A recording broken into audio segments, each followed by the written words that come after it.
আলহামদুলিল্লাহ রাব্বিল আলামিন ওয়াসসালাতু ওয়াসসালামু আলা সাইয়্যিদিল মুরসালিন ওয়া আলা আলিহি ওয়া আসহাবিহি আজমাইন আম্মা বাদ। সম্মানিত ভাইয়েরা, আমরা ৭১ সালে দেখেছি একটা যুদ্ধ হয়েছে, আবার ১৯৫২ সালে দেখেছি ভাষা আন্দোলনের জন্য যুদ্ধ হয়েছে। ৭১ সালেও ছিল একটা জালেম সরকারের বিরুদ্ধে, ১৯৫২ সালের ভাষা আন্দোলনও ছিল একটা জালেম সরকারের বিরুদ্ধে। আমাদের মায়ের ভাষাটা কেড়ে নিতে চেয়েছে, আমরা বাংলা মায়ের ঘরে জন্ম নেব আর উর্দু দিয়ে কথা বলবো, এটা এ জাতি মেনে নেয়নি। ছাত্র জনতা এবং যুব সমাজ একবারে তারা রুখে দাঁড়ালো, জীবন দিল। সালাম, বরকত, রফিক আর জীবন দিয়ে দিল। অসংখ্য মায়ের সন্তান তারা পঙ্গু হয়ে গেল। এরপরও তারা আন্দোলনের ময়দান থেকে ১ ইঞ্চি পিছনে যায়নি। অধিকার আদায় করে তারপরে তার ঘরে ফিরে গেছে। জালেম সরকার বাধ্য হয়েছে মায়ের ভাষা ফিরে দিতে। আজ আমরা মায়ের ভাষায় কথা বলছি, একদল মানুষের রক্তের বিনিময়ে। কি বলেন? আমরা তাদেরকে সম্মান জানাই, শ্রদ্ধা জানাই, দোয়াও করি আল্লাহ যেন তাদেরকে জান্নাত দান করেন। ১৯৭১ সালে আবার একটা আন্দোলন শুরু হলো, আমরা আবার জেগে উঠলাম আর একটা জালেম সরকারের বিরুদ্ধে। ৯ মাস রক্তক্ষয়ী সংগ্রামের মধ্য দিয়া এবং রক্তক্ষয়ী যুদ্ধের মধ্য দিয়ে অসংখ্য মায়ের বুক খালি হয়ে গেল, অসংখ্য নারীরা ধর্ষিতা হয়ে গেল, অসংখ্য মানুষের জীবন চলে গেল, এমনকি অনেক মানুষের লাশও খুঁজে পাওয়া গেল না।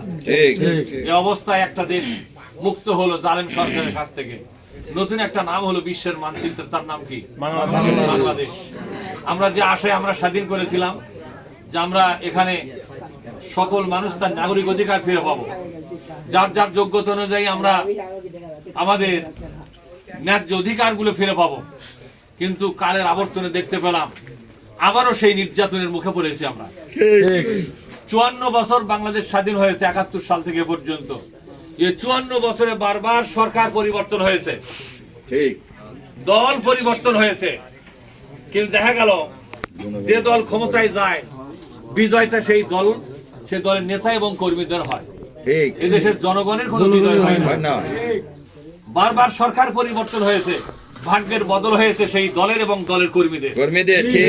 কথা ঠিক না? কিন্তু এদেশের জনগণ যে বঞ্চনা, সেই বঞ্চনার মধ্যে আমরা আজ পর্যন্ত অবস্থান করছি। এর থেকে একটা মুক্ত হওয়া দরকার অবশ্যই। এই অভিশপ্ত সমাজ ব্যবস্থা, যেখানে দুর্নীতি চলছে নিয়মিত, যেখানে ঘুষ বাণিজ্য চলছে একটা নিয়মিত অভ্যাসে, কোনো ন্যায় বিচার নাই, আদালতে এমন ভাবে দালালি শুরু হয়েছে, মানুষের আর বিচার ঠিক মতো পাচ্ছে না। চাকরির যোগ্যতা অর্জন করার পরও দলীয় কর্মী না হওয়ার কারণে আমাদের চাকরি হচ্ছে না। এইভাবে তিল তিল করে এই জাতিকে আজকে চুষে খাওয়া হচ্ছে একদল নোংরা রাজনীতিবিদদের দ্বারা। এই সমস্ত নোংরা, এ নরখাদক, ঘুষখোর এবং সন্ত্রাসী আর সুদখোর, এই ধরনের যারা মানুষকে জিম্মি বানায়া, রাষ্ট্রকে জিম্মি বানায়া জনগণের সম্পদ, রাষ্ট্রীয় সম্পদ লুটপাট করে নিজেদের ভাগ্য বদল করতেছে, দেশে এবং বিদেশে বাড়ি বানাচ্ছে, এই সমস্ত নোংরা রাজনীতির হাত থেকে দেশকে মুক্ত করতে হবে। ২০২৪ সালে ৫ই আগস্টে ছাত্র জনতা, হাজার হাজার ছাত্র জনতা যে রক্ত দিল, তা এই সমস্ত নোংরা রাজনীতির বিদদের হাত থেকে দেশকে বাঁচাবার জন্য। আমরা এই বাংলাদেশকে খাদ্য, বস্ত্র, বাসস্থান, শিক্ষা, চিকিৎসা এবং নিরাপত্তা, এই ৬টা মৌলিক অধিকার প্রত্যেকটা নাগরিককে আমরা সমানভাবে দিতে চাই। জামাত ইসলামী এমন একটা টার্গেটে কাজ করছে, আমরা যদি ক্ষমতায় যেতে পারি, জামাত ইসলামীর নেতা এবং কর্মীর কোনো বিজয় হবে না। এই বিজয়টা আমরা প্রত্যেকটা নাগরিকের ঘরে পৌঁছে দেবো ইনশাআল্লাহ। আমরা আমাদের পেট ভরাবো না, আমরা আমাদের পকেট ভরাবো না। আমিরে জামাত বলেছেন, এত বড় হিম্মত কোন দলের নেতার বলার সাহস হয় নাই। তিনি বলেছেন এমপি হওয়ার আগে যে সম্পদ থাকবে, এমপি হওয়ার পরে যদি সম্পদের পরিমাণ বাড়ে, যে পরিমাণ বাড়বে তা সিজ করা হবে। এই কথা কি কোন দলের নেতা বলেছে? তাহলে বোঝা গেল জামাত ইসলামী বাংলাদেশে আজকে আন্দোলনের ময়দানে এমন একটা পর্যায়ে এসেছে, বাংলাদেশের জনগণ জামাত ইসলামীকে নিজেদের মুরব্বী এবং গার্জিয়ান হিসেবে মনে করতেছে। একটা দায়িত্বশীল সংগঠন, মানবদরদী সংগঠন, একটা সমাজ বিপ্লবের সংগঠন। এই সংগঠনে পরিণত হয়েছে জামাত ইসলামী। এর সাথে যুক্ত হয়েছে আরো 10টি দল, যারা এই দেশের মানুষের ভাগ্যের বদল চায়। কথা ঠিক না? এই 10 দলীয় জোটের মাধ্যমে জামাত ইসলাম এই দেশে যে নেতৃত্ব প্রতিষ্ঠা করতে চায়, এই নেতৃত্বের মাধ্যমে এদেশের প্রত্যেকটা মানুষ সত্যিকার স্বাধীনতা ভোগ করবে।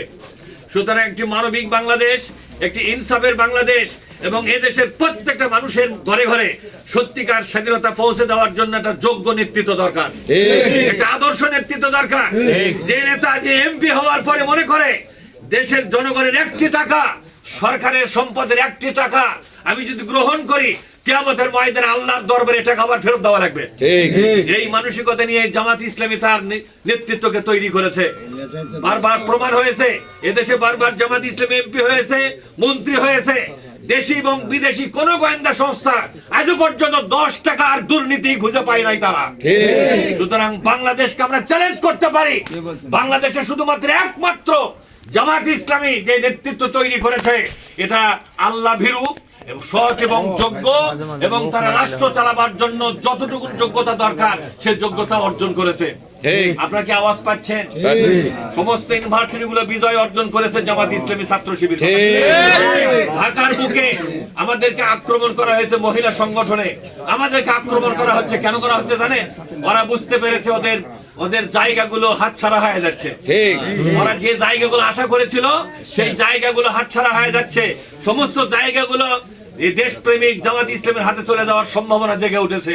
এজন্য তারা পাগল হয়ে গেছে, এমনকি রাজনীতির বক্তৃতার মধ্যে তারা তালমাটাল হয়ে গেছে, দিক বিদিক শূন্য উল্টো পাল্টা বক্তৃতা দিচ্ছে। সুতরাং এই ধরনের খামখেয়ালিপূর্ণ নেতৃত্বকে জাতি এখন বর্জন করবে, এই সময় এসেছে। কথা ঠিক না? সুতরাং নতুন একটি বাংলাদেশ সাজাবার জন্য জামাত ইসলামী এবং 10টি দল মিলে 10 দলীয় ঐক্য জোট, এই 10 দলীয় ঐক্য জোটের মাধ্যমে যে আন্দোলন আমরা শুরু করেছি, এই আন্দোলন সফল করার জন্য এবং বাংলাদেশের জাতীয় সংসদে সৎ যোগ্য কোরআন প্রেমিক নেতাকে পাঠাবার জন্য নিরলস প্রচেষ্টা করার জন্য জান মাল নিয়ে ময়দানে থাকতে হবে। রাজি আছেন আপনারা? ইনশাআল্লাহ। সবাই থাকতে রাজি আছেন তো? ইনশাআল্লাহ। আল্লাহ যদি আমাদেরকে দয়া করে এই বাংলাদেশে এই সর্বপ্রথম 54 বছর পরে সবচাইতে বেশি এবং সবচাইতে সম্মানজনক ভোট অর্জন করে আমরা বিজয়ের মালা পরিধান করব ইনশাআল্লাহ।